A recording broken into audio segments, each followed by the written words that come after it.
Your gear will be then checked 3 times by certified personnel. After that, you will follow the worn path through the forest, where you will eventually find another door. When opened, that door will lead you out of SCP-860-1 and back into our reality. This mission, like most of our expeditions here at the Foundation, does not guarantee survival. Anyone that enters will be equipped with a handheld camcorder and an audio headset for communication with me back at control. Subjects will be chosen based on a variety of factors, including physical and psychological evaluations by our medical staff. That is, of course, unless we have any volunteers in the crowd. We'll do it! Wait, really? Any particular reason why? We were both avid outdoorsmen before we got sentenced here. It would be nice for us to see the world outside the Foundation walls again, even if it's not our world. Mr. Moore, your thoughts?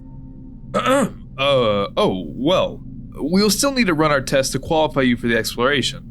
But as long as there's no significant issue with the results, Dr. Buck and I have no reason not to select one of you. We would like to go together if possible. We work better as a team. Mr. Moore, you've never sent more than one person in there at a time, correct? Correct. I suppose that could potentially lead to some new findings. I'll have to get approval from the site director.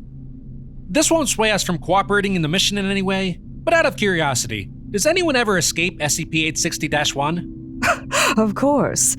How else would we know that there's a door on the other side of the path that leads back to our reality? Sorry, our apologies. That was a stupid question. Well, then I suppose this briefing is adjourned. Dismissed.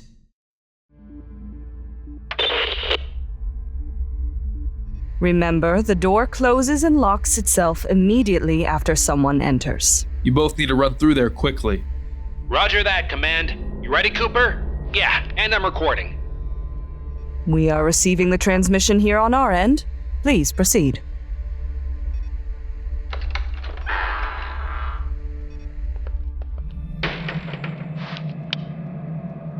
Double check the door for posterity. Like Dr. Buck mentioned before, it should be locked. Yep, it's locked all right. As expected. Go ahead and begin walking down the path. Dr. Buck, while we got a moment, I just want to say what a pleasure it's been working with you over the last few weeks. My old boss was, well, difficult to tolerate at times. You're referring to Dr. Nomita, I assume? Yes. So you've met him? Yes, we are quite familiar with each other. I see his stubbornness and reckless behavior have preceded him yet again. Yeah, he was kind of the worst, honestly. Basically, everyone hates him. He's my father. Hey, Command? Are you getting this? Getting what? There's sort of a low, howling kind of sound. Yeah, or like a roar maybe, but it's muffled and distant. Other subjects have encountered that noise before. And? Yeah, what's the source of it? We're still not sure. Please continue D3456 and D3457. As you wish. I'm sorry about insulting your family, Dr. Buck. That was unprofessional.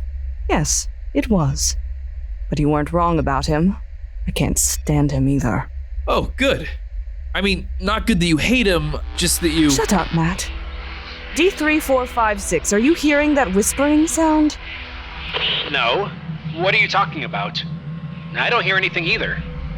It sounds like murmuring voices. Yeah, lots of them. It's coming over our audio transmission. No, sorry, we don't hear anything. Maybe this place messes with the comm systems? It would appear so. You never experienced that on previous excursions, did you? No, never. We've also never experienced that. Which way should we go? This is new. We've never seen SCP-860-1 manifest like this before. Well, I guess we'll... No shit! You must have heard it that time! This thing is right on top of us! Heard what? The roaring noise you described earlier? Yeah! We still aren't getting that on our end. Come on, Clark, let's get out of... What the hell? Come on, Cooper. If we're gonna find Carver, we need to go now. Carver? D3456, what are you talking about? Oh my god, it sounds so close. Just keep running. Don't look back. D3456? 3457, what is going on in there? Come on, guys. You gotta talk to us. Carver? Oh my god. It's really you. You're so old. What happened to you? We're gonna get you out of here. Clark!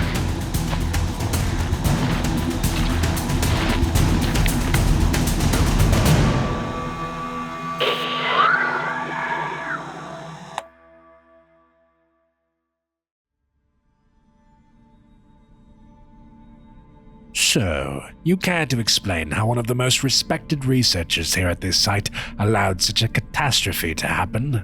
With all due respect, sir, I would hardly call this a catastrophe. Oh, is that so? What would you call it then? An admittedly unfortunate oversight. There was no way for Mr. Moore or myself to know that D3456 and D3457 were related to a previous test subject of SCP-860. Really? There was no way? Because a simple look through previous expedition logs would have shown that D3111 looks awfully familiar to his triplet brothers. Didn't it alert you that 2 D-Class inmates volunteered for the mission? Tell me, Dr. Buck, do you do any previous research before you take on a new assignment, or do you just find yourself winging it most of the time? Director Jones, I sincerely understand your frustration, but this mission was not a failure. In fact, I believe most at the Foundation would describe it as a resounding success. We have new footage of SCP-860-1 manifesting itself in previously unknown ways. The fact that these brothers managed to finagle their way into our experiment didn't prevent us from making groundbreaking discoveries. Listen here, Dr. Buck. You low-level employees might think our ethics committee is a joke, but I assure you it is not. I've feigned kindness towards you this long because as the daughter of Dr. Nomita you might eventually hold some weight with the council, but you will not make me look like a fool with your reckless behavior. Having blood relatives in an active experiment greatly compromised the results of the expedition. I'm taking you off this duty and assigning you to SCP-178. Now get the hell out of my office. Very well, sir.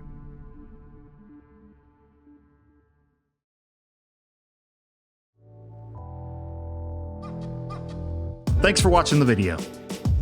And thanks to all the supporters we have on Patreon who help make this series possible. Chuck Axe, Darius Fulton, Monday, Vladimir Loera, Brock Sims, Michael Morales, Dr. Altoclef, Catalyst Cat Sparkles, Scorpion, and Guilty Pleasures are our highest donors this week. Alright, that's it for this episode. See you all next week.